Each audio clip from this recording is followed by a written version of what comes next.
সুনামগঞ্জে ব্যাঙের ছাতার মতো ক্লিনিক ও ডায়াগনস্টিক সেন্টার বাড়লেও কমেছে চিকিৎসা সেবার মান। এদের কমিশন কিংবা বেতনভুক্ত দালাল চক্রের খপ্পরে প্রতারিত ও ভোগান্তিতে গ্রামগঞ্জের সহজ সরল রোগী ও স্বজনেরা। অভিযোগ পেলে ব্যবস্থা নেওয়ার আশ্বাস স্বাস্থ্য প্রশাসনের। সুনামগঞ্জ প্রতিনিধি মোহাম্মদ আব্দুস সালামের তথ্য ছবিতে মাসুম আলিসার রিপোর্ট। সুনামগঞ্জ শহরের অলিতে গলিতে গজিয়ে উঠেছে ক্লিনিক ও ডায়াগনস্টিক সেন্টার। সেগুলোতে ন্যূনতম চিকিৎসা সেবা না থাকলেও রোগীদের গুনতে হচ্ছে কারি কারি টাকা। রয়েছে ভুল রিপোর্ট দেওয়ার অভিযোগও। আবার দালাল চক্রের খপ্পরে পড়ে ক্লিনিক ও ডায়াগনস্টিক সেন্টারগুলোতে গিয়ে প্রতারিত হচ্ছেন গ্রাম থেকে ডাক্তার দেখাতে শহরে আসা রোগীরা। চক্রটি ওত পেতে থাকে জেলা সদর হাসপাতাল এবং ভালো ডাক্তারদের চেম্বারের সামনে।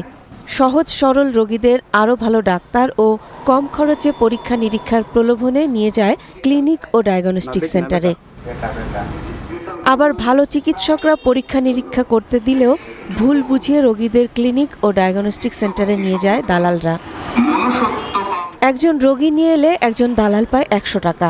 25 থেকে 30% কমিশনেও কাজ করে দেয় অনেকে। সমপরিমাণ টাকা বা কমিশন পান সদর হাসপাতালের কিছু অসাধু কর্মচারীরাও। রোগীর স্বজনদের কাছে দালাল ধরা পড়লে ছাড়িয়েও নেয় এই চক্র। আমি আসছিলাম নুরুল হক ডাক্তার সাহেবের আসার পর আমার দালাল লিস্ট করা পরে পুরান বাস স্ট্যান্ড লয়ে যেতে আসছিল পরে উনি আমার একটা আইছে ওরা আমার টেস্ট করাইছে কেন কোন জায়গায় পরে বাদে আবার এই টেস্ট আমি না দেখাইছি সারা কইতে হইছে না এই টেস্ট আমি আবার টেস্ট করাইছি। ডায়াগনস্টিক সেন্টারে ভুল রিপোর্টেরও অভিযোগ বিস্তর পাওয়া যায়। এসব বিষয়ে যারা তদারকি দায়িত্ব রয়েছে তারা তদারকি কতটুকু তারা তৎপরতা রয়েছে সেটাও একটা প্রশ্ন হয়ে দাঁড়িয়েছে। আমরা এগুলোর বিরুদ্ধে প্রতিবাদ জানিয়েছি সোশ্যাল মিডিয়ার মাধ্যমে।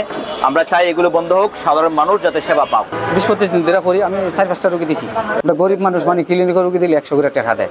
দালাল চক্র নিরসনে কাজ করছে সিভিল সার্জন অফিস।